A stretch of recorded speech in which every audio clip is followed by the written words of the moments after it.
Please like this video and subscribe to Story Tales. I hope you enjoy the story. Let's begin. The Sunday morning sun filtered through the oak trees as Nate Whitmore worked on his classic '67 Mustang. At 34, years of working with cars had sculpted his body into something hard and efficient, like the machines he fixed. "Daddy, look what I found." Nate glanced up, his stern features softening as Hazel came bounding across the lawn, her dark pigtails bouncing. She clutched something in her small hands, face alight with childish wonder. "What you got there, pumpkin?" He wiped his hands on a rag and crouched to her level. Hazel opened her palms to reveal a blue jay feather. "It's pretty. Can I keep it?" "Sure thing."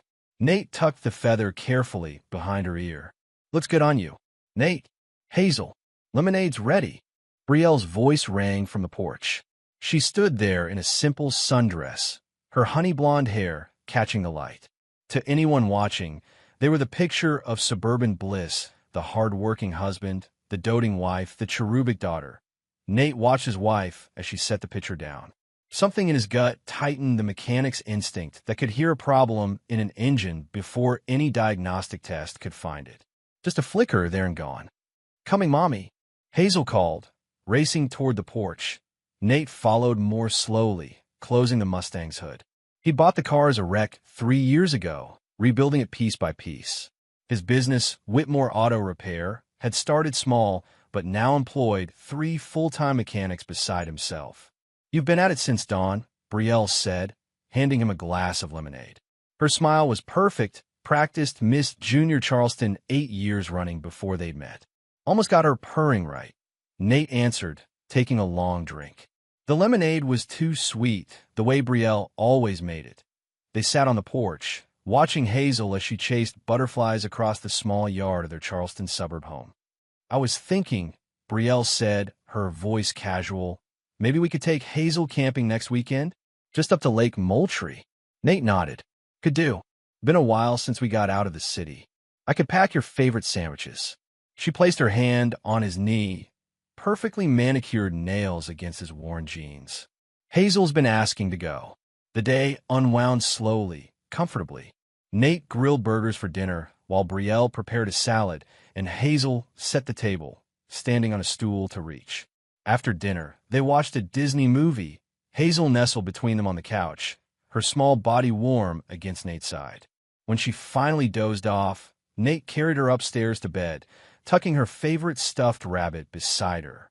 "Sleep tight, pumpkin," he whispered, pressing a kiss to her forehead. He lingered in the doorway, watching the gentle rise and fall of her chest.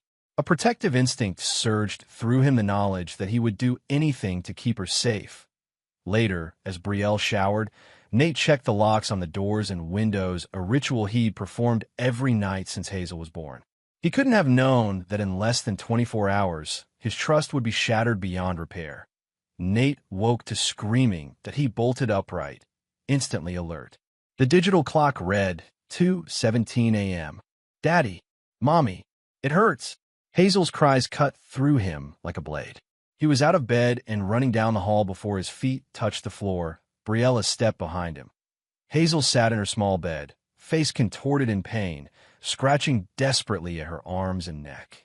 Even in the dim glow of her nightlight, Nate could see the angry red welts spreading across her skin. "Jesus Christ," he breathed, rushing to her side. "Hazel, honey, what happened?" "It itches. It burns," Hazel wailed, her fingernails leaving white streaks across the inflamed skin. "Stop scratching, baby," Brielle said, her voice tight with panic. She grabbed Hazel's hands. "You'll make it worse." Nate leaned closer, examining the rash. It wasn't like anything he'd seen before, not poison ivy or chickenpox. The welts were raised, angry, spreading before his eyes. And then he noticed something else. Hazel's breathing had changed, coming in short, wheezing gasps. "She can't breathe right," he said, the first tendrils of real fear gripping his chest. "Get her shoes. We're going to the hospital." "Now." Brielle hesitated. "Maybe we should call first." "Now, Brielle." The command left no room for debate. Nate scooped Hazel into his arms, her small body burning against his chest. She wheezed against his shoulder, each breath a struggle. "It's okay, Pumpkin," he murmured, trying to keep the terror from his voice. "Daddy's got you. We're going to get help." Minutes later, they were in Nate's truck, Hazel wrapped in a blanket on Brielle's lap. Nate drove with single-minded focus, blowing through red lights on empty streets. Every labored breath from the passenger seat tightened the vice around his heart. "She's getting worse," Brielle said, her voice cracking. "Nate," her lips are turning blue. Something primal roared inside him. Not his little girl. Not Hazel. County Memorial's emergency entrance loomed ahead. Nate jerked the wheel, the truck's tires squealing as he pulled up directly to the ambulance bay doors. He was out in an instant, yanking open Brielle's door, taking Hazel from her arms. "My daughter can't breathe," he shouted as he burst through the doors, Hazel limp in his arms. "Someone help us."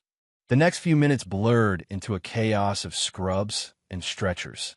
Nate paced the small curtained area where they waited, his eyes never leaving Hazel as nurses attached monitors and oxygen, but a tall man with salt and pepper hair and a white coat entered. "I'm Dr. Vincent Rourke, attending physician," he said, moving directly to Hazel's bedside. "Let's see what we have here." Nate watched as the doctor examined Hazel. "Has she had allergic reactions before?" "No," Nate said. "Nothing like this." Dr. Rourke looked up, his eyes moving from Nate to Brielle. Something changed in his expression, so subtle Nate almost missed it. A hardening around the eyes, a tightening of the jaw. "Mrs. Whitmore," Dr. Rourke said, his tone noticeably cooler. "We've met before, I believe." Brielle blinked. "Have we?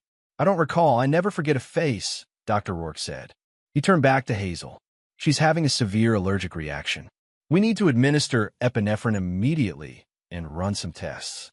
As the doctor worked, Nate couldn't shake the feeling that something important had just happened. He moved to Hazel's side, taking her small hand in his.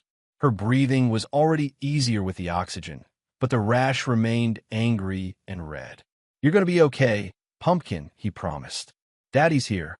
Over Hazel's bed, Nate's eyes met Dr. Rourke's.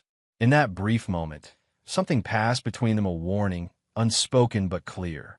Every protective instinct in Nate's body went on high alert. Morning light filtered through the hospital blinds, casting stripes across Hazel's sleeping form. The epinephrine had worked quickly. Her breathing had stabilized, and the angry rash had begun to fade.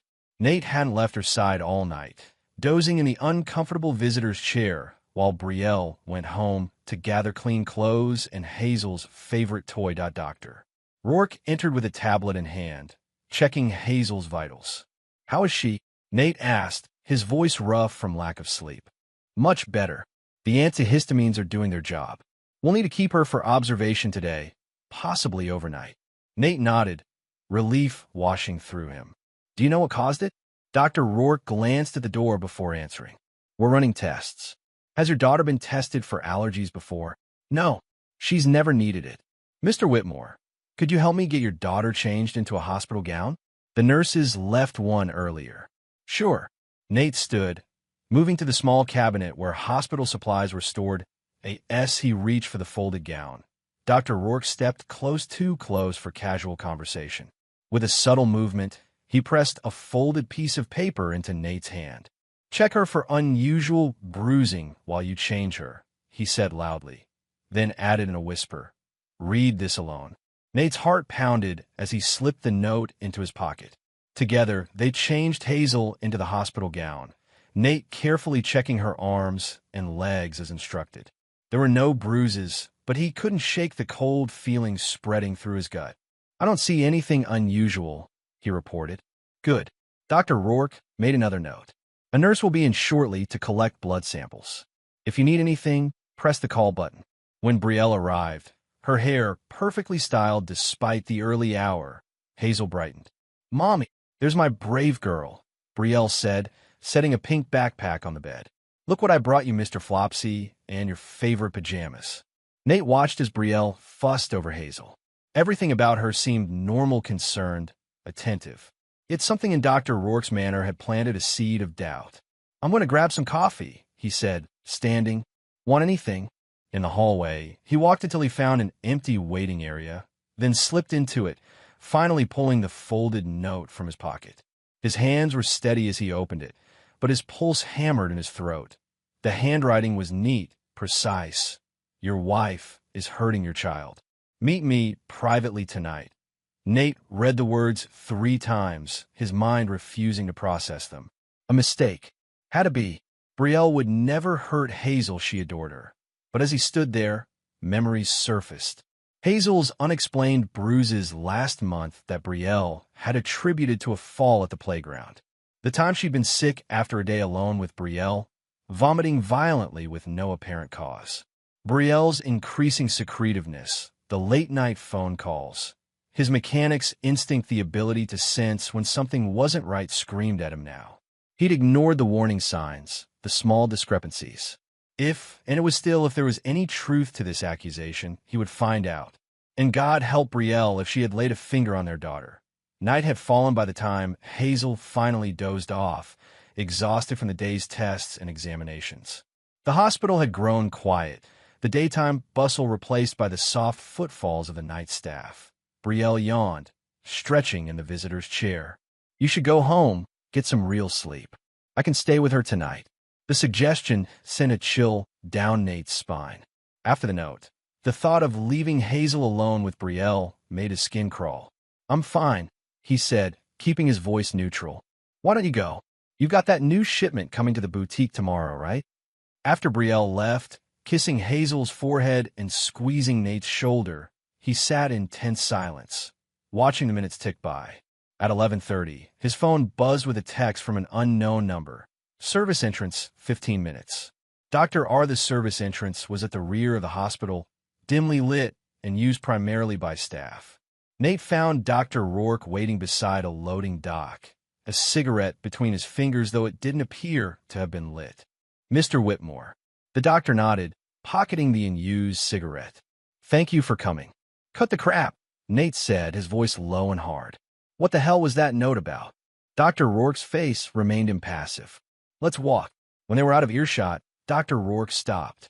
I apologize for the dramatic approach, but this isn't something I could discuss openly. Patient confidentiality has limits, but accusations require evidence. What accusations? Nate demanded, though a part of him already knew. I believe your daughter is suffering from Munchausen by proxy syndrome, or more accurately, your wife is. The term meant nothing to Nate. What are you talking about? It's a form of child abuse where a caregiver, usually a mother, deliberately makes a child ill to gain attention or sympathy. The symptoms Hazel presented with were consistent with an induced allergic reaction. Nate's jaw clenched. That's a hell of an accusation, doctor. I know, and I wouldn't make it lightly. But your wife, I've seen her before. She said she didn't know you. She lied. The words were flat, certain. 8 years ago, I worked at a hospital in Georgia. Brielle Jensen was investigated for suspected child neglect involving her younger sister. The case was dismissed insufficient evidence, and her uncle was well-connected. The name hit Nate hard. Jensen, Brielle's maiden name. She told him she was from Florida, an only child. You're saying my wife has been lying to me? That she's hurting our daughter? I'm saying it's a possibility you need to consider. The test we ran today revealed traces of latex in Hazel's bloodstream. She has a severe latex allergy, which I suspect your wife knows. Jesus. Nate turned away, his mind racing. How would she even? It could be anything: latex gloves, crushed into food, residue on toys, even exposure to balloons. The methods vary, but the pattern is the same. Dr. Rourke stepped closer. Mr. Whitmore, you need to understand you're sleeping beside a loaded gun. The phrase sent ice through Nate's veins. He thought of Hazel, so small and vulnerable in that hospital bed. What do I do? The question came out raw, pained. Be watchful. Document everything. If you see suspicious behavior, report it, but understand that these cases are notoriously difficult to prove. Dr. Rourke's expression softened slightly. I'll keep Hazel here as long as medically justifiable. Run every test I can. But eventually, she'll need to go home. Nate nodded, his mind already working ahead. He'd need evidence, irrefutable proof, and he'd need help. Thank you, he said finally, extending his hand to the doctor, for looking out for my girl. Dr. Rourke shook it firmly. I couldn't save her sister. Maybe I can save her. As Nate walked back to Hazel's room, each step felt heavier than the last. The world he'd known, the family he believed in, was crumbling beneath his feet. But from the ruins, something else was emerging, a cold, implacable resolve. If Betrayal was hurting Hazel, there would be no forgiveness. No mercy, only justice, delivered with the same ruthlessness she'd shown their innocent daughter. Nate sat in the dimness of Hazel's hospital room, the rhythmic beeping of monitors the only sound besides her soft breathing. His mind churned, sifting through memories with new, suspicious eyes. 3 months ago, Hazel had developed strange bruises along her arms and back. Betrayal had been the one to notice them, calling Nate at work in a panic. She must have fallen at the playground, Betrayal had explained. You know how she climbs everything. Nate had accepted the explanation without question. Kids got bruises. It happened. But there had been other incidents, a sudden fever that appeared overnight and vanished just as quickly after a dramatic emergency room visit. Food poisoning that affected only Hazel, despite the whole family eating the same meal. And then there were the changes in Betrayal herself. The late-night phone calls she took in the bathroom, voice hushed. The new gym membership, though she'd always hated exercise. The vague explanations for extra hours at work, despite her paycheck never reflecting overtime. His phone buzzed, pulling him from his thoughts. A text from Betrayal. How's our girl? Should I bring breakfast in the morning? Nate stared at the message, at the casual "our girl," and felt something harden inside him. If Dr. Rourke was right, if Betrayal had deliberately made Hazel sick, she saw their daughter as nothing more than a tool for attention, that she's sleeping. Doc says she's improving. Don't worry about breakfast. Cafeteria's fine, that he needed to keep Betrayal at a distance while he figured out his next move. His mind turned to Declan Reyes, his oldest friend. They'd grown up together in the rougher part of Charleston, fighting side by side when necessary, watching each other's backs always. Declan had leveraged a talent with computers into a legitimate security business, but Nate knew he still had connections and skills that operated in gray areas. You up? Nate texted him. The response came seconds later. For you? Always. What's up? Need to talk. It's about Hazel. And Betrayal. Sounds serious. I could be at Memorial in 20 not here. Too many ears. Tomorrow, my shop, 7 a.m. I'll bring coffee. Hang tight, brother. A soft whimper from the bed drew his attention. Hazel was stirring, her small face scrunched in discomfort. Daddy. Her voice was a thread in the darkness. I'm here, pumpkin. Nate moved to her side, taking her small hand. What's wrong? My arm itches. Try not to scratch, baby. It'll make it worse. When can we go home? The question sent a pang through him. Home, where she should be safest, might be the very place putting her in danger. Soon, he promised, smoothing her hair. The doctors just want to make sure you're all better first. As Hazel drifted back to sleep, Nate returned to his chair, his resolve crystallizing into something cold and unyielding. If Betrayal was guilty, if she'd been systematically hurting their daughter, there would be consequences. Nate Whitmore had grown up fighting for everything he had. He'd built his business from nothing, protected what was his with fierce determination. That same ruthlessness would now be turned toward a single purpose, protecting Hazel, and no matter the cost. Dawn broke gray and drizzly as Nate unlocked the side door to Whitmore Auto Repair. He'd left the hospital at 5, after extracting a promise from Dr. Rourke to call immediately if Hazel's condition changed. Betrayal was heading to the hospital at 8, giving Nate a narrow window to meet with Declan. Exactly 7.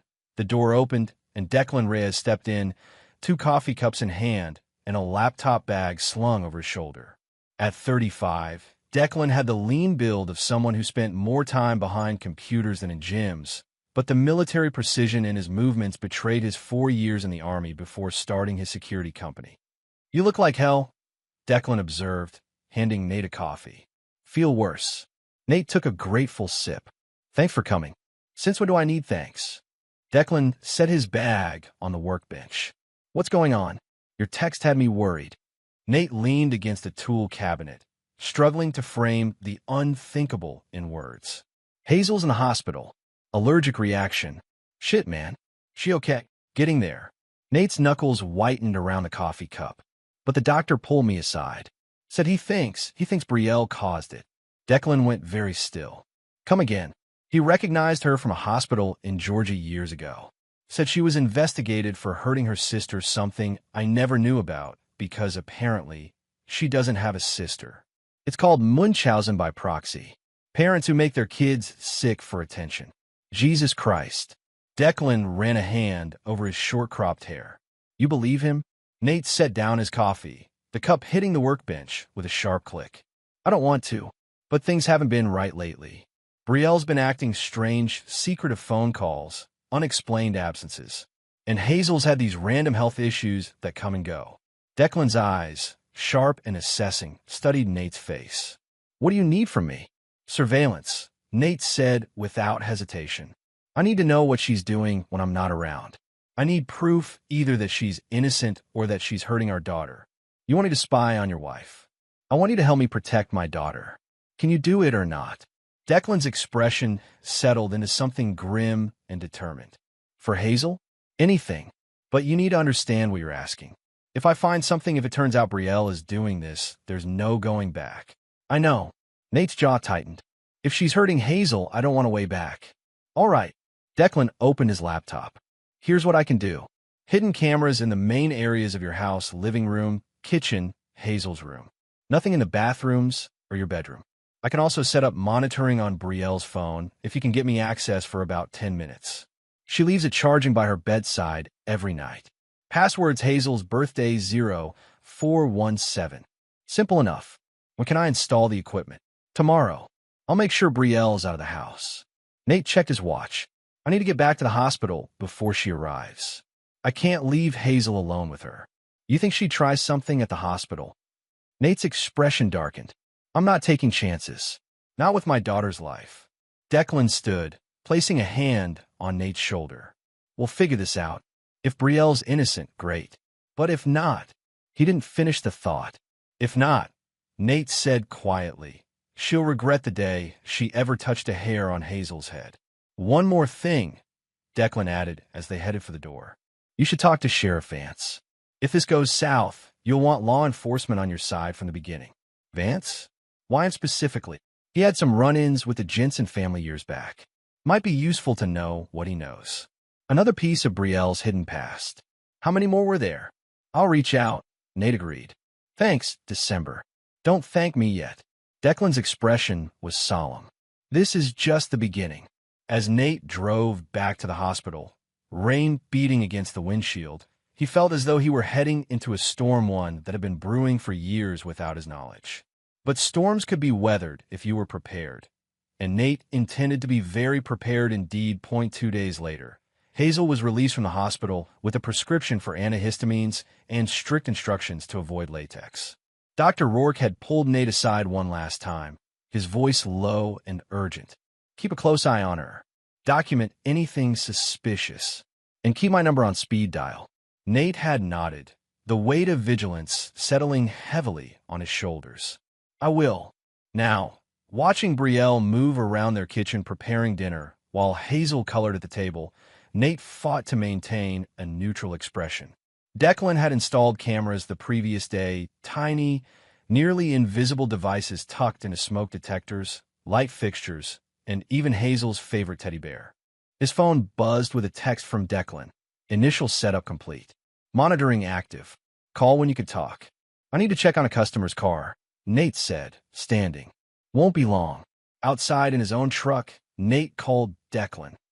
Everything's live, Declan said without preamble. Cameras are recording to secure cloud storage that only you and I can access. I've also got a tracker on Brielle's phone and cloned her text messages. And? Nate pressed, needing to know but dreading the answer. Too early to say anything definitive. But she's been texting someone named Asher a lot. Nothing overtly suspicious, just frequent check-ins, some flirty stuff. Nate's grip tightened on the phone. Asher who? Working on it. Based on context, probably a gym trainer. Lots of references to workouts, protein shakes. The gym membership that had seemed so out of character. Another piece fitting into a disturbing puzzle. I need you to run a background check on Brielle's family. Nate said. Particularly her uncle, the one Dr. Rourke mentioned who helped her dodge the investigation in Georgia. Already on it. And I've scheduled a meeting with Sheriff Vance for tomorrow morning. He was interested when I mentioned the Jensen name. Good. Nate stared at his darkened house, at the warm light spilling from the kitchen window. Keep digging. I'll check in tomorrow. That night, after Hazel was asleep, Nate sat in the living room with his laptop, ostensibly catching up on work emails. In reality, he was watching the live feed from the camera in Hazel's room, monitoring his daughter's peaceful sleep while Brielle showered, but movement caught his eye. Brielle entering Hazel's room in her bathrobe, hair wrapped in a towel. Nate tensed, watching intently as she adjusted Hazel's covers, smoothed her hair back from her forehead, and pressed a kiss to her cheek before leaving. A normal, motherly action that left Nate confused and frustrated. If she was capable of hurting Hazel, how could she also show such genuine affection? Unless it wasn't genuine. Unless everything was an act. Sheriff Colton Vance's office smelled of coffee and gun oil, the walls decorated with commendations and family photos.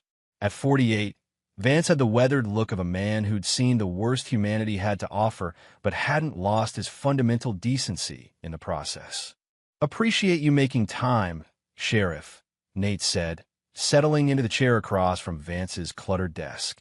Any friend of Declan's gets my attention. Vance leaned back, shrewd eyes assessing Nate.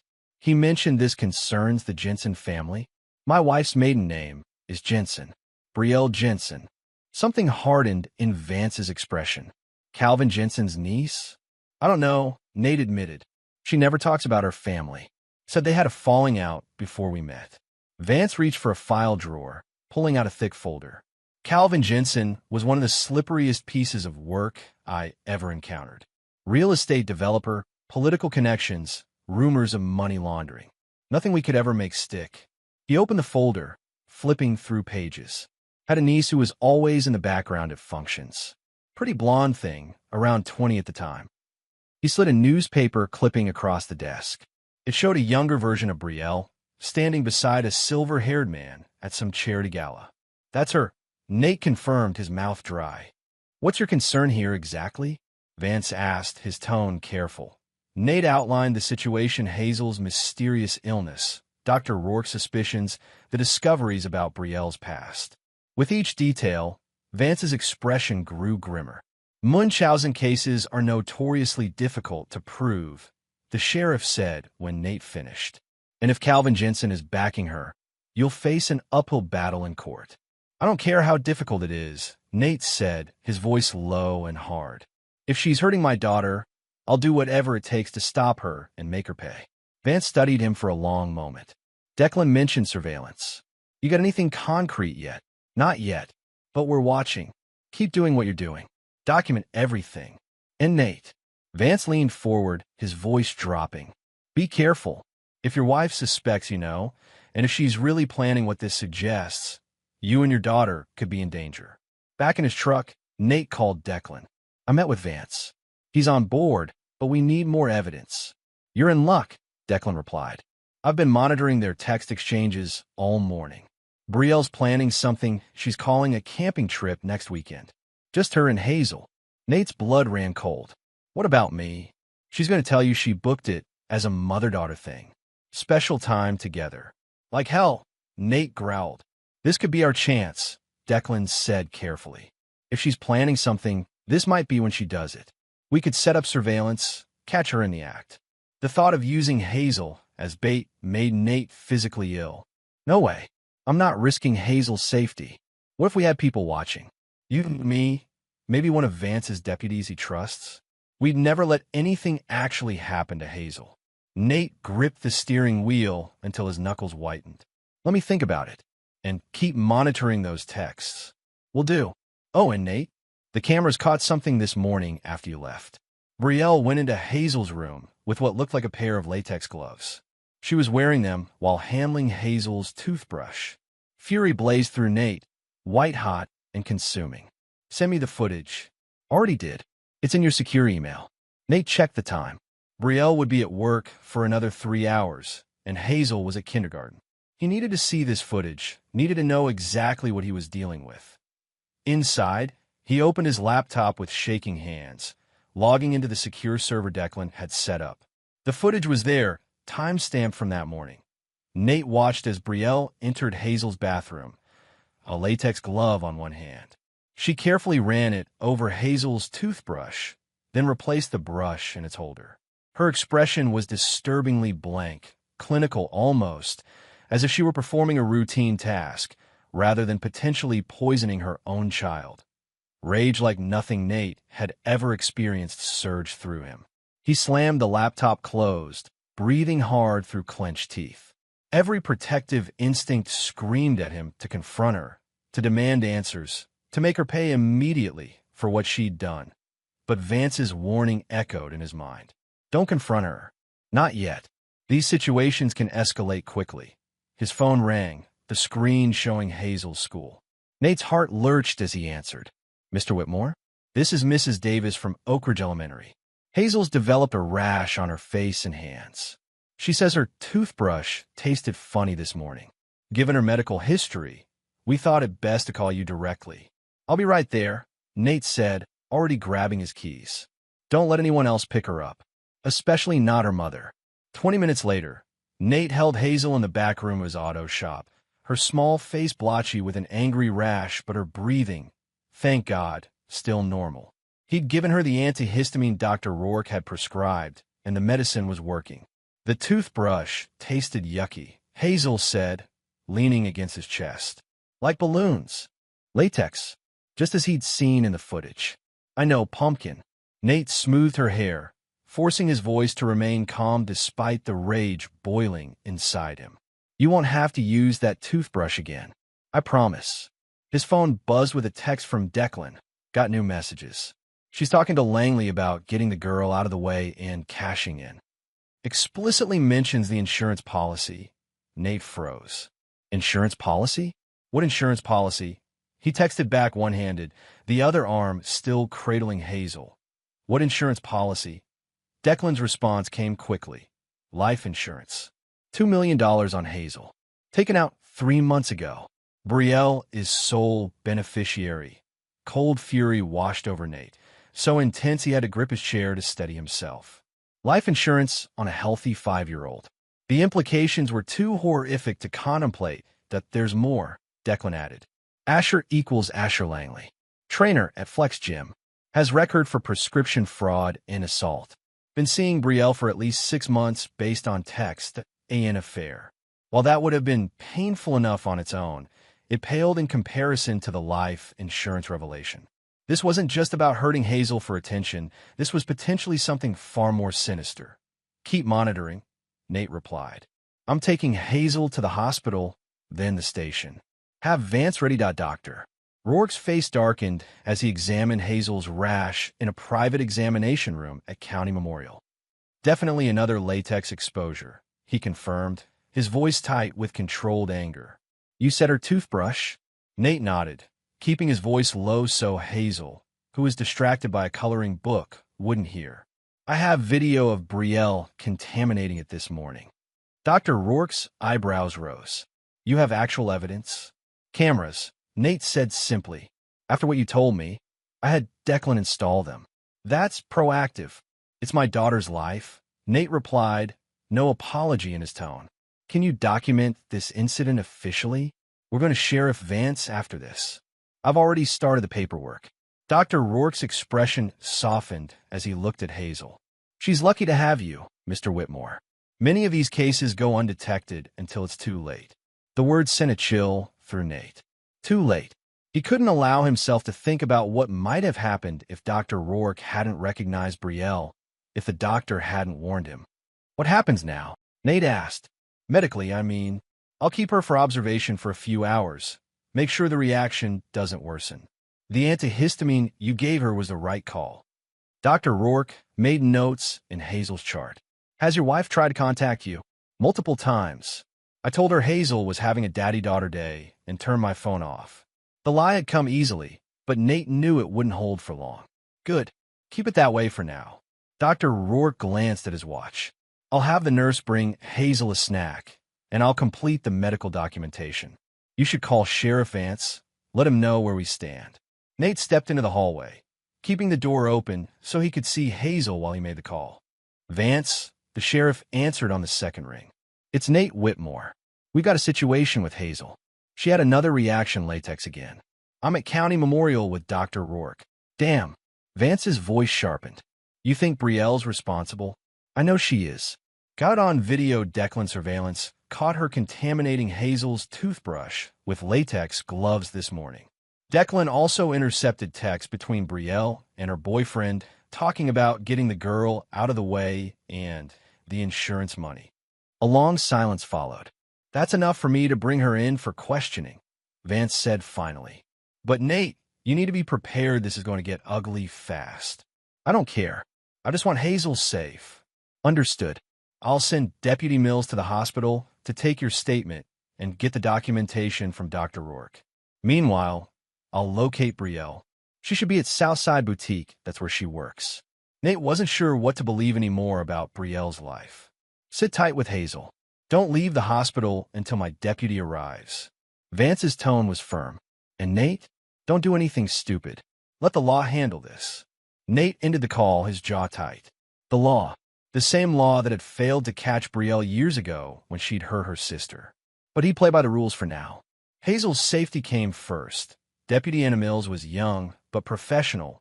Her notebook open as Nate detailed the morning's events and the evidence they'd gathered. They sat in a small conference room adjacent to Hazel's hospital room, where a nurse was helping her with a puzzle. Sheriff Vance has officers looking for your wife now, Mills told him. Based on the evidence you've provided, we have enough for an arrest on charges of child endangerment, at minimum. What about attempted murder? Nate asked, his voice hard. She deliberately exposed Hazel to something she knew could kill her. Mills's expression remained carefully neutral. That's for the DA to determine once we have her in custody. The texts about the insurance policy certainly suggest premeditation. His phone buzzed with another text from Declan. Be not a house or boutique. Trying to track phone location, but she may have turned it off. Langley, also MIA from Jim. Nate showed the message to Deputy Mills, whose frown deepened. I'll update the sheriff. If they're both in the wind, that complicates things. She'll come here, Nate said with certainty. She'll want to know if Hazel's had another reaction. Mills nodded. I'll request additional security for this floor and station an officer outside Hazel's room. As Mills stepped out to make the call, Dr. Rourke entered, his expression grave. How's she holding up? He asked, nodding toward Hazel's room. Better. The rash is fading. Nate ran a hand over his face, exhaustion beginning to set in. What happens if they can't find Brielle? Legally, I mean. An arrest warrant will be issued. But in terms of Hazel's custody and protection, Dr. Rourke sat across from him. You should contact a family law attorney immediately. File for emergency sole custody based on the evidence and the ongoing investigation. The conversation was interrupted by a commotion in the hallway. Nate stood, instinctively moving toward Hazel's room, when Sheriff Vance appeared in the doorway. We found Brielle, he said without preamble. She was at the gym with Langley. Both are in custody now. Relief coursed through Nate, quickly followed by a darker satisfaction. Did she say anything? Denied everything, of course. Said she had no idea how latex got on the toothbrush. Claimed the texts were being misinterpreted. Vance's expression suggested what he thought of those denials. Langley started trying to distance himself the moment we mentioned potential charges. He'll flip on her to save his own skin. What now? Nate asked. Now we build the case. The DA's reviewing the evidence, but with the video, medical documentation, and those texts, we have a solid foundation. Vance's eyes turned to Hazel's room. How's she doing? Better. They'll probably release her soon. Nate lowered his voice. I'm taking her to Declan's guest house. Safer than our place. Vance nodded approvingly. Smart move. I'll assign a patrol to check the area regularly, just as a precaution. Brielle will be held without bail, given the flight risk and danger to a minor, but it doesn't hurt to be careful. After Vance left, Nate returned to Hazel's side, watching as she meticulously arranged puzzle pieces. She looked up as he entered, her smile immediate and trusting. Where's Mommy? She asked innocently. Is she coming to see me too? The question cut through Nate like a blade. How did you explain to a 5-year-old that her mother had deliberately made her sick? Mommy's busy right now, he said carefully. But guess what? You and I are going to have a special sleepover at Uncle Declan's house tonight. His place has a pool. As Hazel chattered about swimming and which books to bring, Nate's mind turned to practical matters. He needed to hire a lawyer, file for emergency custody, sort out what to tell Hazel's school. And beneath it all ran a current of cold fury, not just at what Betrayal had done, but at how easily she'd maintained the facade of loving mother while plotting to kill their daughter. No judge would grant her custody. No jury would acquit her. But would that be enough? A prison sentence, however long, didn't feel like justice for what she'd done to Hazel, for the betrayal of the most sacred trust that in that moment. Watching Hazel's innocent happiness at the prospect of a sleepover, Nate decided legal justice would be only the beginning. He would dismantle Brielle's life piece by piece. Her reputation, her freedom, her future, all of it forfeit from the moment she'd first deliberately harmed their daughter. Deputy Mills escorted them to Nate's truck, then followed as they drove to the Whitmore home to collect Hazel's things. The house felt different now, tainted by knowledge of what had happened within its walls. Nate moved efficiently, packing Hazel's clothes, toys, and essentials while Mills kept Hazel entertained in the living room, in the master bedroom. Nate hesitated before opening Brielle's bedside drawer. Inside, beneath a stack of magazines, he found a small notebook. Flipping through it, his blood ran cold. Detailed notes on Hazel's allergic reactions dates, symptoms, substances used. A clinical record of abuse disguised as a concerned mother's observations that he slipped the notebook into his pocket. More evidence that, as they prepared to leave, Hazel asked to bring a photo of the three of them, Nate, Betrayal, and herself taken at the beach last summer. The request twisted in Nate's chest. How about this one instead? He suggested, finding a picture of just Hazel and himself from her birthday. But where's Mommy in that one? Hazel's lower lip trembled slightly. Tell you what, Nate said, crouching to her level. Let's take both. We can decide which one to put up later. At Declan's guest house, a modern one-bedroom cottage behind his main residence, Nate settled Hazel, and while Declan pulled him aside to update him. Brielle's lawyered up already, Declan reported. Her Uncle Calvin got her some hotshot defense attorney from Charleston. Doesn't matter, Nate said flatly. We have evidence. Solid evidence. I know. Just be prepared for a fight. Declan glanced toward the door where Hazel was arranging her stuffed animals on the guest bed. What are you going to tell her? It was the question Nate had been dreading since this began. How did you shatter a child's world, even when necessary? As little as possible, for now, he decided. That Mommy did something wrong and has to go away for a while. Declan nodded slowly. And the camping trip? The one she was planning. What about it? I've been thinking we still don't have concrete proof of what she intended to do on that trip. We have suggestive texts, yes, but her lawyer could argue those were misinterpreted. Nate saw where he was going. You want to let her think the trip is still happening. Set a trap. With Hazel safely away, obviously, Declan clarified quickly. But if we could get Betrayal on record discussing her plans with Langley, it was ruthless, calculated, and exactly what Nate needed to ensure Betrayal never threatened Hazel again. Let me talk to Vance, he said. If we can do this officially, with his department involved, that's better for the case. And if he says no, Nate's expression hardened. Then we do it anyway. In the guest bedroom, Hazel called for him, wanting help arranging her new sleeping area. As Nate helped her set up her stuffed animals just right, he felt a surge of fierce protectiveness. Half measures would be enough. No legal punishment sufficient. Betrayal had violated the most sacred trust, and for that, Nate would ensure she paid the fullest possible price. The seeds of revenge, planted the moment he'd read Dr. Rourke's note, had taken root. Now, they would grow into something Betrayal would never see coming until it was too late. Sheriff Vance's office felt smaller with 5 people crowded inside. Nate sat beside his newly hired attorney, Patricia Donovan, a steely-eyed woman with a reputation for aggressive representation in family court. Across the desk, Vance was flanked by Deputy Mills and the district attorney, Martin Flores. Let me get this straight, Flores said, tapping a pen against a legal pad. You want us to release Brielle Whitmore on bail, knowing she's a flight risk and a danger to a minor, so you can catch her in a more serious crime? She's already planning it, Nate insisted. The camping trip, the texts between her and Langley make it clear that's when she intended to kill my daughter. Those texts are suggestive, but not explicit, Flores countered. Defense could argue alternative interpretations.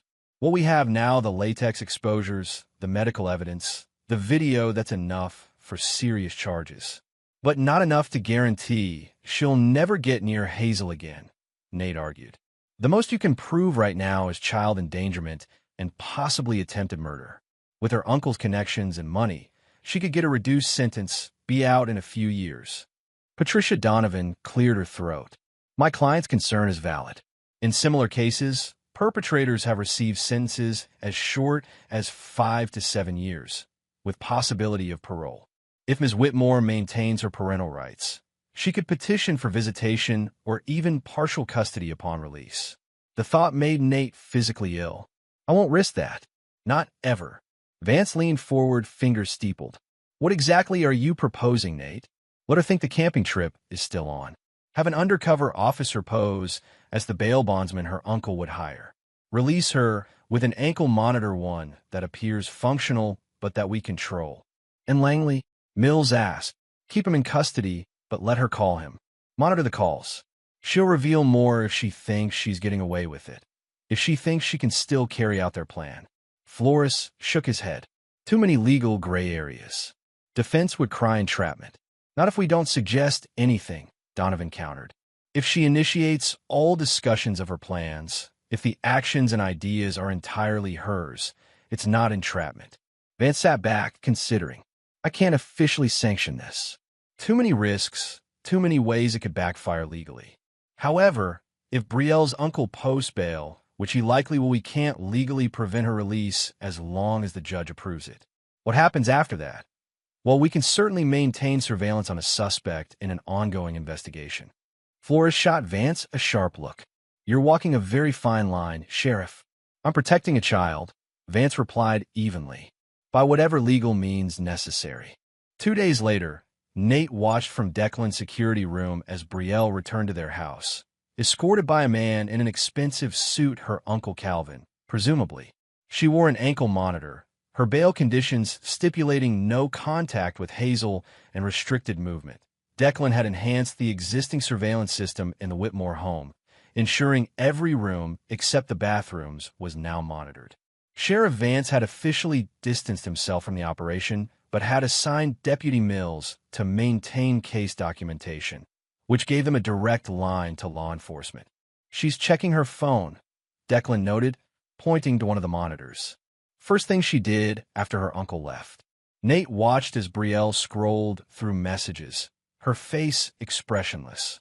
Then she made a call, putting it on speaker as she moved around the kitchen. Ash, it's me, she said, her voice eerily normal.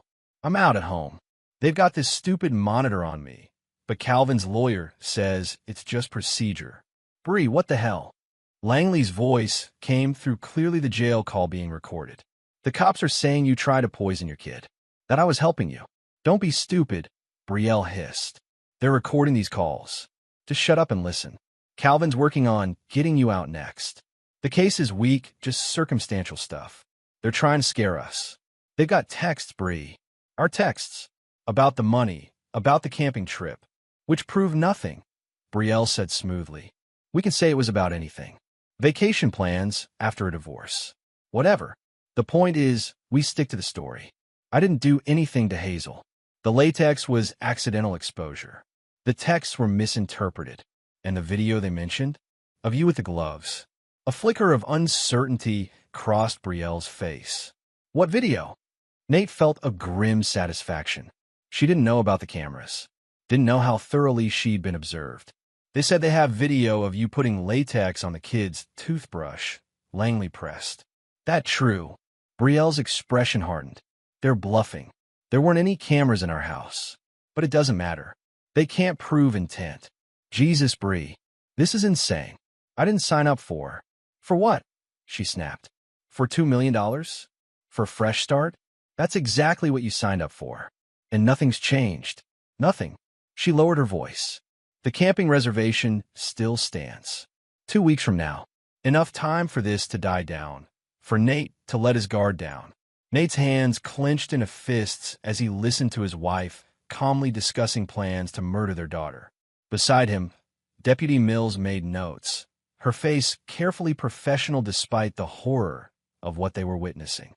I don't know, Langley said hesitantly. This feels too risky now. It's only risky if you lose your nerve, Brielle said coldly. Get out on bail, lay low, and be ready. Nate's predictable. He'll want to play nice for Hazel's sake. Shared custody, civil handoffs. All I need is 1 weekend with her. One opportunity. 9 days after her release, Brielle received a call that changed everything. Nate and the team watched as she answered her phone in the living room. Hello. Yes, this is she. Her expression shifted from annoyed to attentive. Dr. Matthews? Yes, of course I remember the appointment. Dr. Matthews was fictitious, a role played by a female officer working with Deputy Mills, calling from a number spoof to appear as coming from Charleston General Hospital. Yes, I'd like to confirm Hazel's registration, Brielle said smoothly. The camping trip is still planned for next weekend. I understand you have the previous test results. Yes, that's right. The latex allergy. Nate felt his chest tighten as Brielle casually discussed Hazel's medical history with a stranger, discussing it specifically in the context of the upcoming camping trip. And you'll have an EpiPen available? Good. Brielle smiled slightly. Yes, her father is aware of the arrangements. It's all been worked out in our temporary agreement. Another lie, another piece of evidence. After hanging up, Brielle immediately made another call, not to Langley this time, but to a number they hadn't seen before. She switched to speakerphone as she paced the living room. It's me, she said when someone answered. Everything's set for next weekend. The medical side is arranged. What about the boyfriend? A male voice, older, with the faint traces of a Georgia accent. He's still in custody? Yes, but it doesn't matter. I can handle this myself. Brielle, the voice warned, this has already gone sideways once. Your uncle's influence only stretches so far. If you're caught, I won't be, she snapped. The first attempt was too subtle, too easily attributed to accident. This will be definitive but still appear accidental. A tragic camping mishap. Hazel wanders off, falls into the water. By the time help arrives, she left the sentence unfinished, but her meaning was crystal clear. And Nate, the man asked, what about him? He suspects you. That's why you're in this mess. Brielle's laugh was cold and dismissive. Nate's a simpleton. Always has been. He believes what he wants to believe. Right now, he believes I'm a monster because someone told him so. If I play the heartbroken, wrongfully accused mother, eventually he'll doubt himself. He's predictable that way. The casual contempt in her voice made Nate's blood boil. 5 years of marriage, and she'd seen him as nothing but a means to an end, a provider, a caretaker for the child she now wanted dead. Just be careful, the man cautioned. And remember, if this fails, Calvin won't step in again. You'll be on your own. It won't fail, Brielle said with chilling confidence. 7 days from now, I'll be a grieving mother with $2 million in insurance money, and no one will be able to prove otherwise. When the call ended, Deputy Mills stood abruptly. I'm calling the DA. That's the evidence we needed. Explicit statement of intent to commit murder, acknowledgement of the previous attempt, discussion of the method. As Mills stepped out to contact the district attorney, Declan moved closer to Nate. I know that look, he said quietly. What are you planning? Nothing illegal, Nate assured him, though the qualification spoke volumes. But Brielle doesn't just deserve prison. She deserves to lose everything: her freedom, her reputation, her family support. Everything. Information, Nate said. About her uncle Calvin, about their family's business dealings, about the case in Georgia that was buried. I want it all exposed, not just what Brielle did to Hazel, but the whole corrupt system that protected her before and would have protected her again. I'll find it, Declan promised. Whatever dirt exists, I'll dig it up. Despite the mountains of evidence and the new arrest warrant ready to be served, Sheriff Vance proposed a final Operation 1, that would leave no possible doubt about Brielle's intentions. The plan was simple but effective. Let Brielle believe the camping trip was proceeding as scheduled. Not with the real Hazel. Of course, a child officer from a neighboring county would be positioned at a distance, similar enough in appearance to create the illusion. Brielle would be under constant surveillance. Her actions and words recorded from the moment she left the house until the moment she was arrested. The morning of the supposed camping trip dawned clear and warm. Nate watched from the surveillance room as Brielle packed her SUV with camping gear, her movements unhurried and methodical. She'd spoken to her uncle twice that morning, assuring him everything was proceeding according to plan. "She's taking her time," Declan observed, "making sure everything looks normal." "Check the cooler again," Nate instructed, pointing to one of the monitors. "She put something in the bottom earlier." Declan rewound the footage, zooming in on Brielle's hands as she placed what looked like a small medical kit beneath the food and drinks in the cooler. "Can we enhance that?" Deputy Mills asked, leaning closer. "Working on it." Declan adjusted the settings, clearing the image enough to reveal the contents of the kit as Brielle had briefly opened it. Syringes, vials, latex gloves. "Christ," Mills breathed. "She's planning to inject her with something? Possibly epinephrine," Nate said grimly. "Too much of it can cause heart failure. And given Hazel's medical history, it would look like an allergic reaction gone wrong." At precisely 10 a.m., Brielle's phone rang. It was the call they'd arranged, an officer posing as Nate, informing her that he was dropping Hazel off at the arranged meeting point, a public park near the campground. "Great, we're all set then," Brielle said, her voice warm and pleasant. "I've got everything packed. Hazel's going to love this special time together." As Brielle pulled out of the driveway, Deputy Mills confirmed the tracking device on her vehicle was active. "All units in position. We'll maintain visual contact throughout." At the park where the handoff was supposed to occur, Brielle parked and waited, checking her makeup in the rearview mirror. An unmarked police car pulled up nearby, and an officer carrying a small backpack got out with a little girl, the child officer, wearing a pink jacket similar to one Hazel owned and with her hair styled in pigtails. Brielle drove to the campground with her phantom passenger, maintaining a one-sided conversation as if Hazel were actually in the back seat. "We're going to have so much fun, sweetie," she said cheerfully, her words captured by the directional microphones in the surveillance vehicles. "I brought your favorite snacks and Mr. Flopsy Jr. Do you want to go hiking first or set up the tent?" At the campground, Brielle chose a site near the lake, relatively isolated from the few other weekend campers. The surveillance team maintained visual contact from concealed positions while Declan operated a drone that provided an aerial view of the entire area.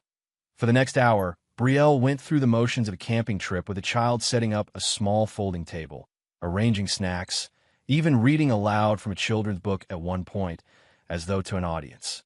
To any casual observer, she was simply a mother enjoying quality time with her daughter, who might be inside the tent or exploring nearby. Then came the moment they'd been waiting for. Brielle glanced around, checking for witnesses, before retrieving the cooler from her SUV. She placed it on the picnic table and removed the medical kit hidden beneath the food. "All units stand by," Mills said in her radio.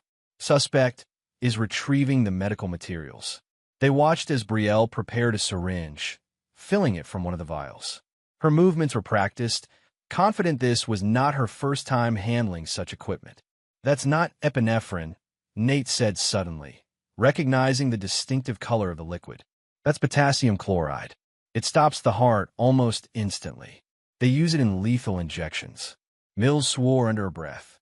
"Where the hell would she get that?" "Her uncle," Nate said grimly. "He must have connections in medical supply."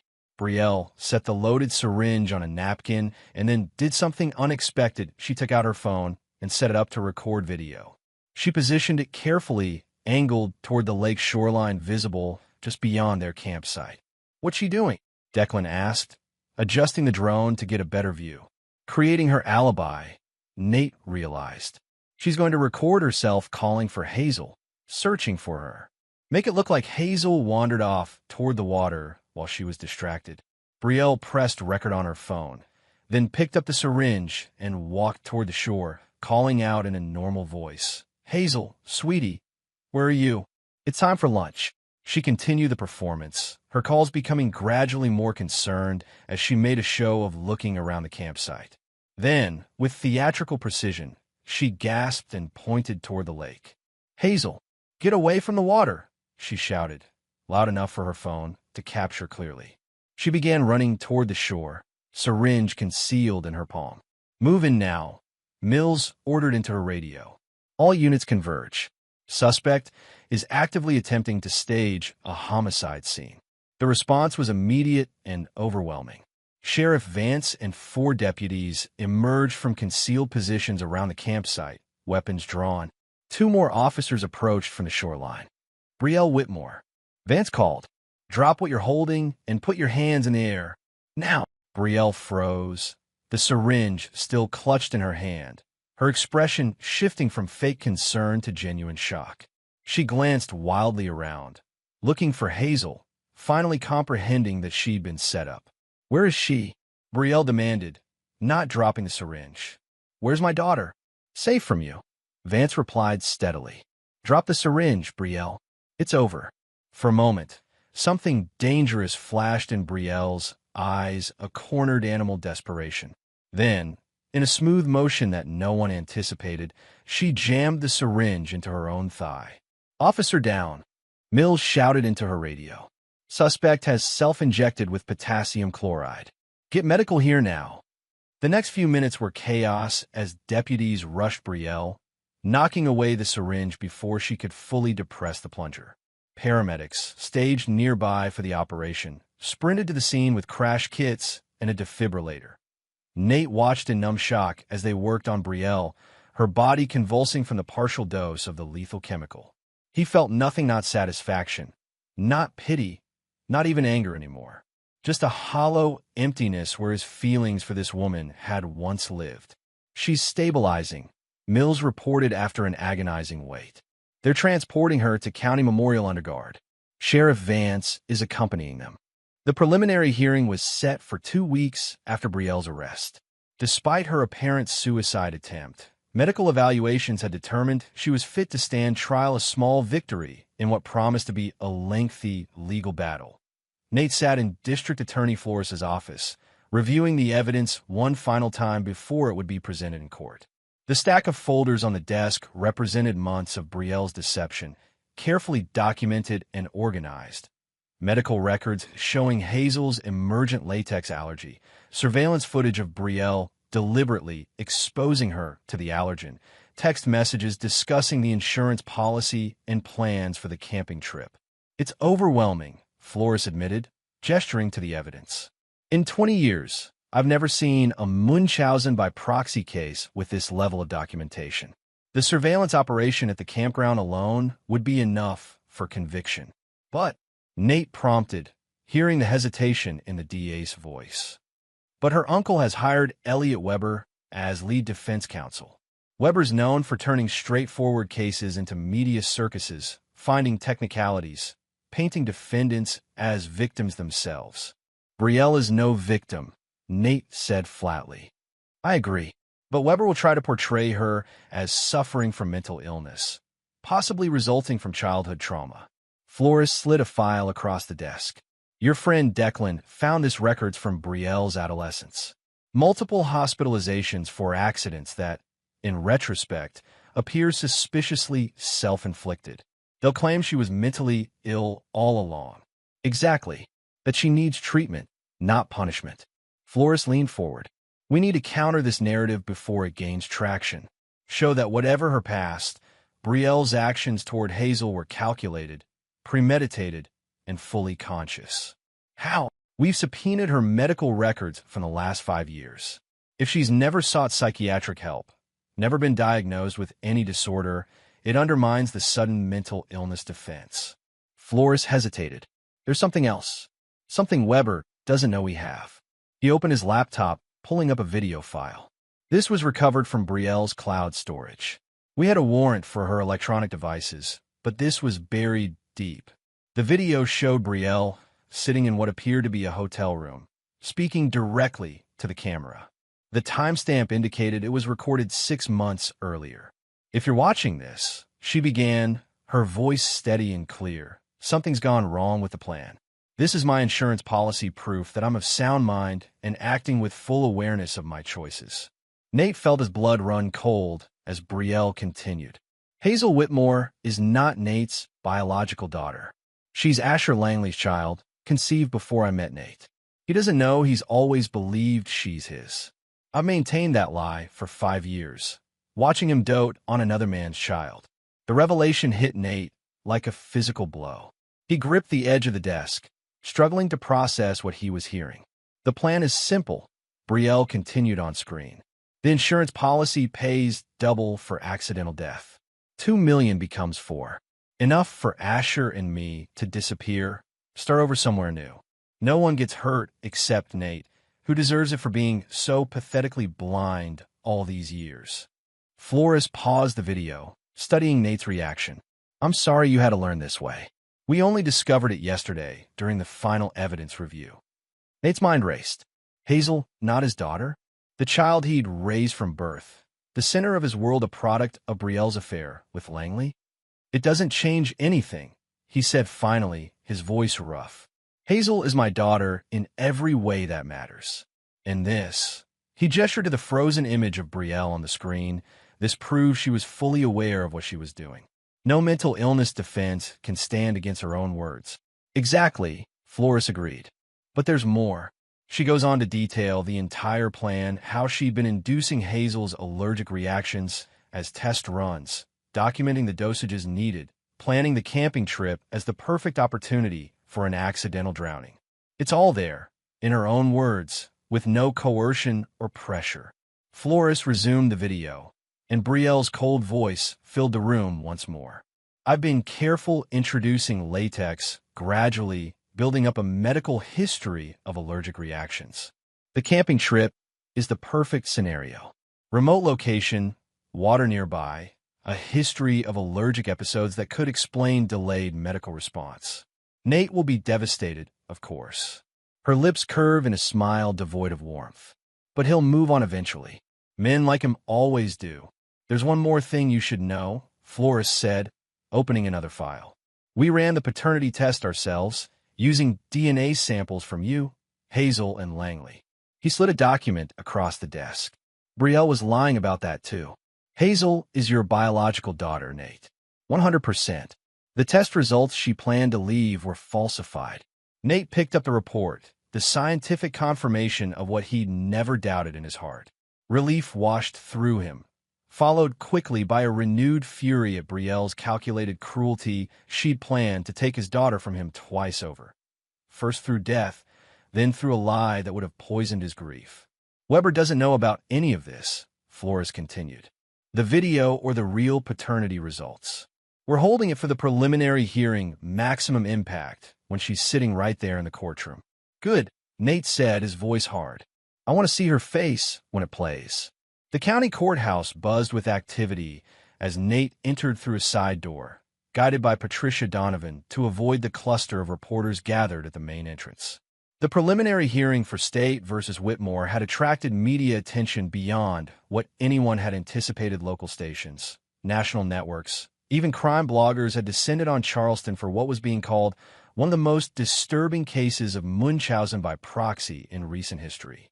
At precisely 9 a.m., a side door opened, and Brielle was led in by 2 deputies. She wore a beige prison jumpsuit, her blonde hair pulled back in a simple ponytail, her face carefully composed in an expression of dignified suffering. Only when she spotted Nate did her mask slip momentarily, a flash of something cold and hateful crossing her features before she regained control. Beside her walked Elliot Weber, immaculate in an expensive suit, his silver hair perfectly styled, exuding the confident authority that had made him one of the most sought-after defense attorneys in the Southeast. The bailiff called the court to order as Judge Eleanor Hargrove entered, a stern-faced woman in her 60s known for running an efficient courtroom. "Preliminary hearing in the case of State versus Brielle Jensen Whitmore," she announced.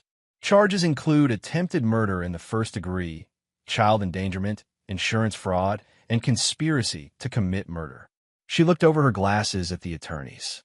"Mr. Flores, you may begin."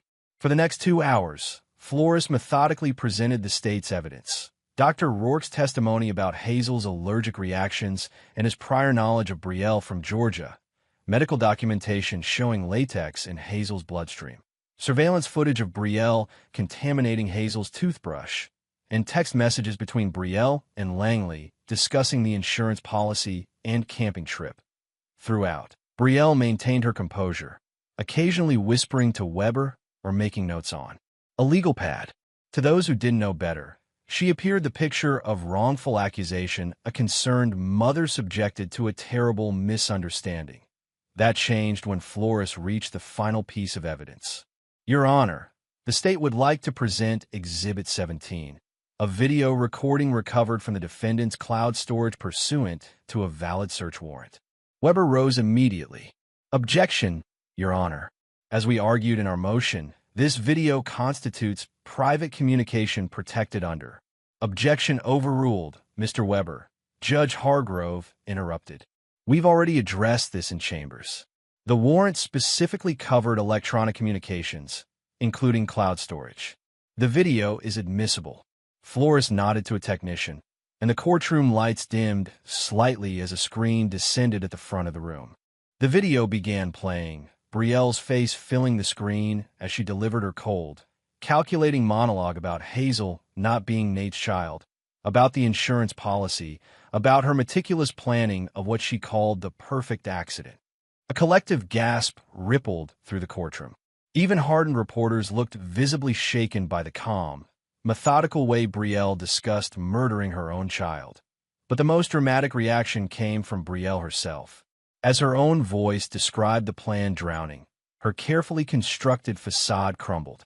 Her face drained of color, her eyes widening in shock, then narrowing in fury as she realized the extent of her exposure. She turned to Weber, whispering frantically, but the defense attorney appeared equally blindsided, his usual confidence replaced by grim resignation as he recognized the devastating impact of the video. When the recording ended, the courtroom remained silent for several seconds, a heavy, stunned silence broken only when Flores spoke again. "Your Honor, the defendant created this video as insurance against her co-conspirator, Asher Langley. It constitutes a full confession, made freely and without coercion, detailing not only her actions, but her motives and mental state." He paused, allowing the impact to settle. Additionally, the state has verified through DNA testing that, contrary to Ms. Whitmore's claims in the video, Hazel Whitmore is indeed the biological daughter of Nathan Whitmore. The defendant's claim was yet another calculated cruelty intended to maximize emotional damage. At this revelation, Brielle's composure shattered completely. She stood abruptly, her chair scraping loudly against the floor. "You don't understand," she shouted, her voice shrill. "None of you understand. She was never supposed to exist.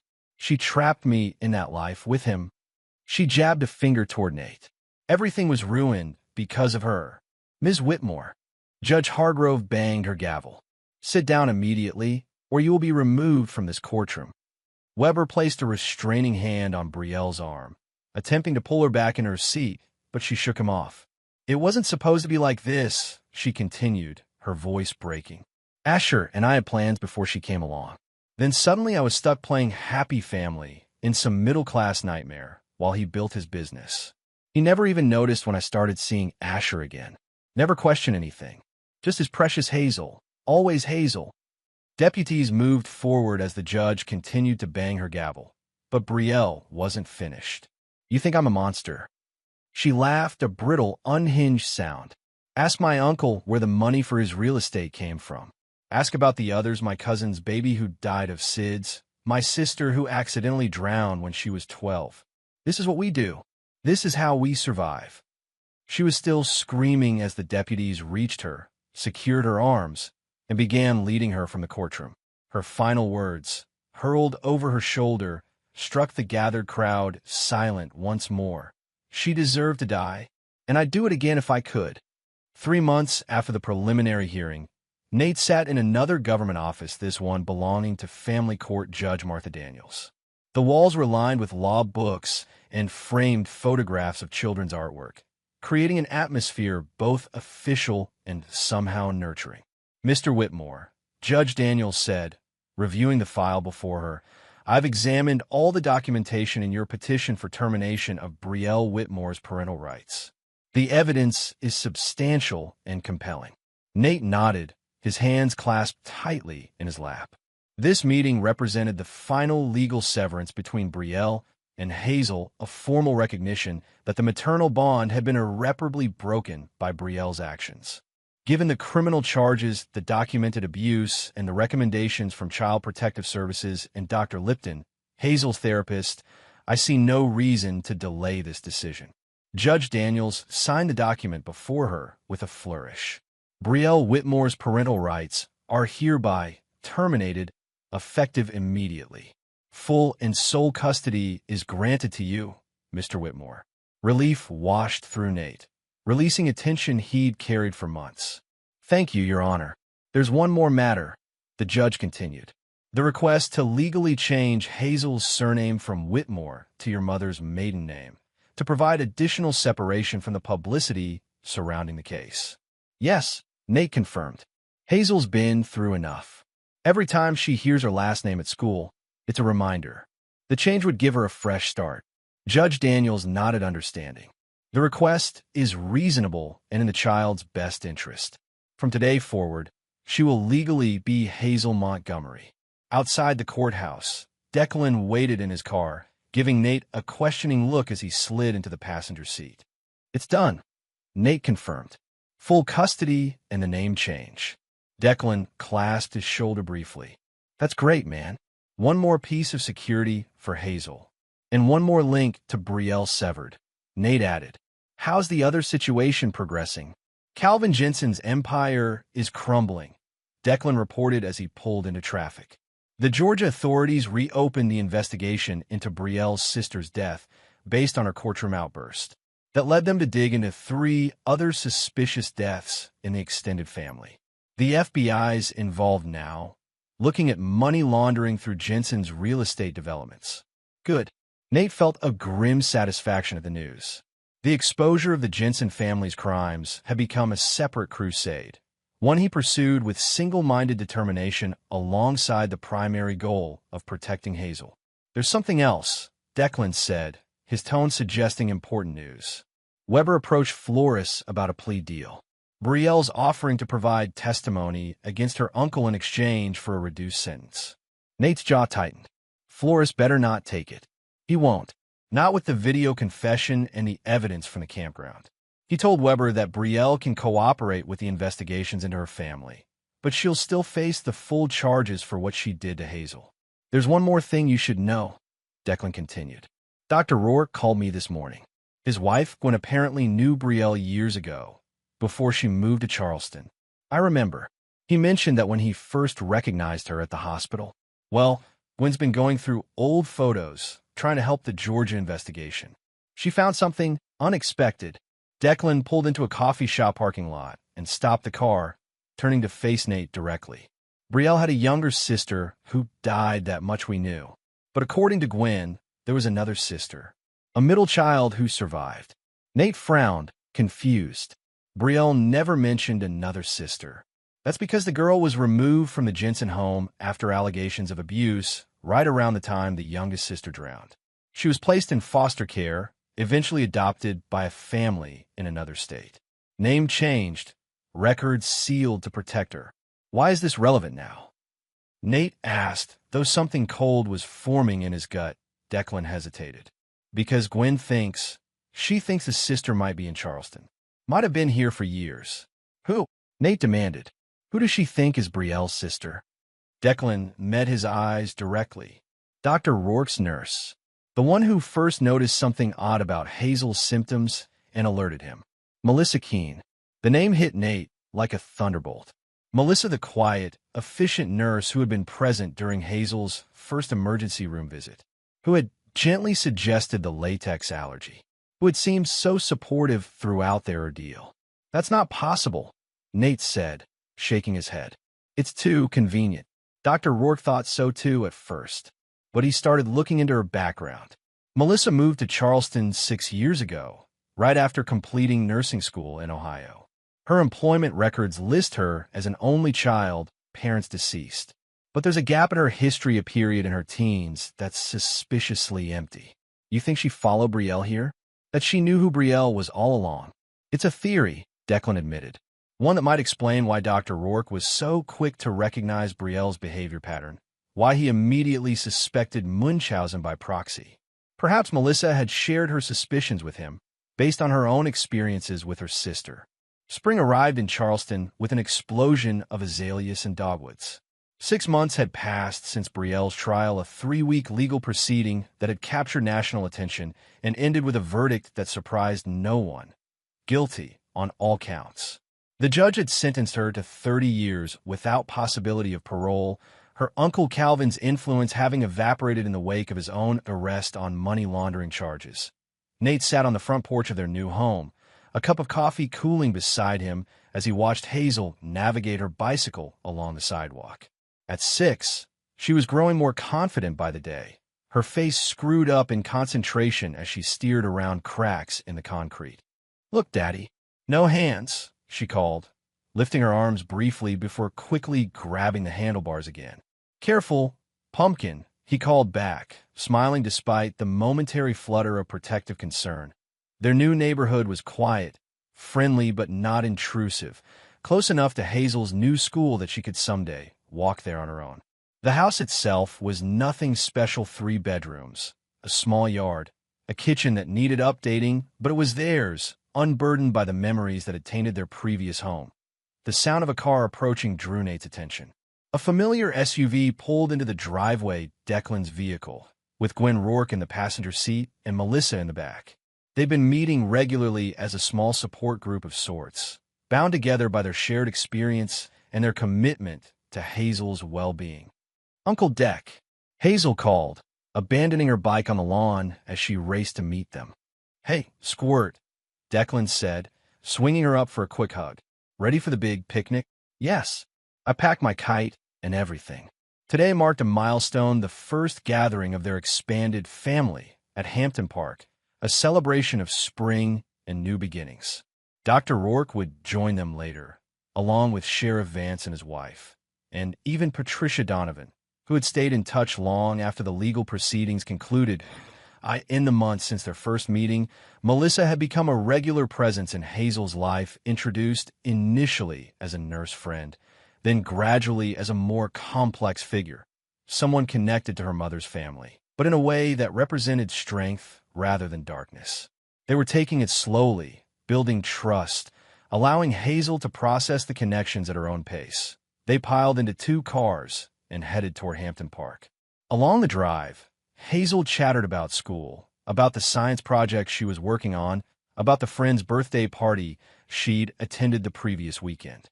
Normal 6-year-old concerns, untainted by the shadows of the past. The therapy had helped tremendously. Dr. Lipton, a child psychologist specializing in trauma, had guided Hazel through the confusion and hurt with gentle expertise. They'd established early on that Hazel would know age-appropriate truths, that her mother had done something very wrong and wouldn't be part of their lives anymore, that she had tried to make Hazel sick, but that none of it was Hazel's fault. More complex explanations would come later, when she was ready. For now, it was enough that she felt safe, loved, and free to be a child without the burden of adult betrayals. They could tee the park. They claimed a shady spot beneath a sprawling oak tree, spreading blankets on the new spring grass. Sheriff Vance and his wife arrived soon after, carrying folding chairs and a cooler of drinks. As the adults set up the picnic, Hazel convinced Declan to help her with the kite, the 2 of them moving to an open area of the park where the spring breeze might catch the colorful fabric. Nate watched them go, a lump forming in his throat at the simple joy of the moment. "She's thriving," Melissa said softly, coming to stand beside him. "You've done an amazing job, Nate." "We've done it," he corrected her. "All of us. This strange, wonderful family we've cobbled together." Melissa smiled, watching as Hazel's kite caught the wind, rising into the blue Charleston sky.